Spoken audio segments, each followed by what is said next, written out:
Hey guys, my name's Anya. I'm at the Pure Intentions Coffee Skills Campus. Today we're going to talk about brewing with the Clever Dripper.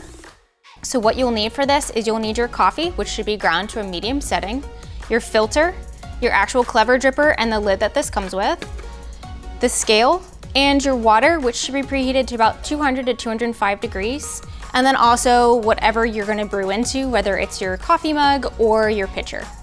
So to start out, I've got my Clever Dripper on the scale so I can use that to measure out what I need.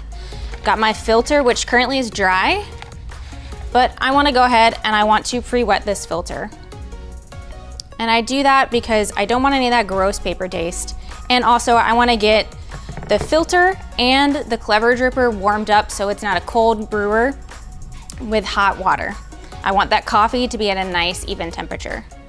So from here, I'm gonna go ahead and drain this water with a valve that's at the bottom of this, so I don't have that into my actual coffee.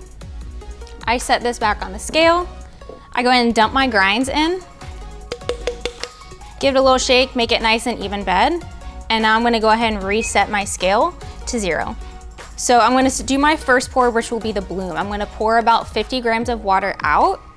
I'm gonna start my timer, and I'm gonna let that sit for about 30 seconds.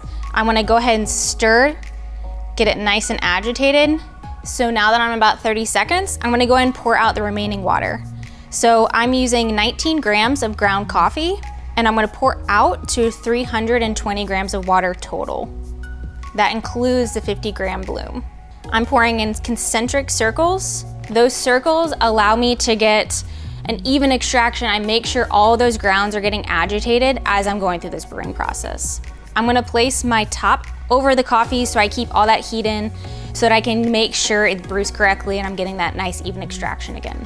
Our goal drain time with this is 4 minutes. So this means that I'm not gonna wait until 4 minutes on the timer. I'm gonna go to about 2.5 to 3 minutes, allowing that drip time to actually be included in the full time. I generally shoot for about 3 minutes. So I've hit 3 minutes.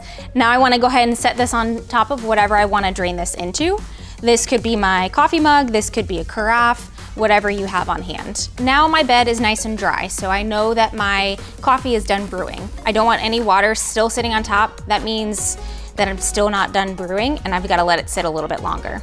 So I swirl my mug, whatever I've got this drained into, to get everything kind of nice and even.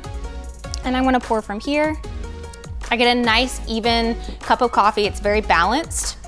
Now some things that I'm looking for when I'm tasting coffee. If it tastes thin or watery or sour, then my coffee is generally under extracted, or my grind may be too coarse, or my brew time is too short, and I want to adjust accordingly. If my coffee is tasting bitter or harsh, then my coffee is generally going to be over extracted, or I've allowed the water to be in contact with the grinds for too long. This could mean that my grind is too fine, or I need to adjust my brew time to something shorter.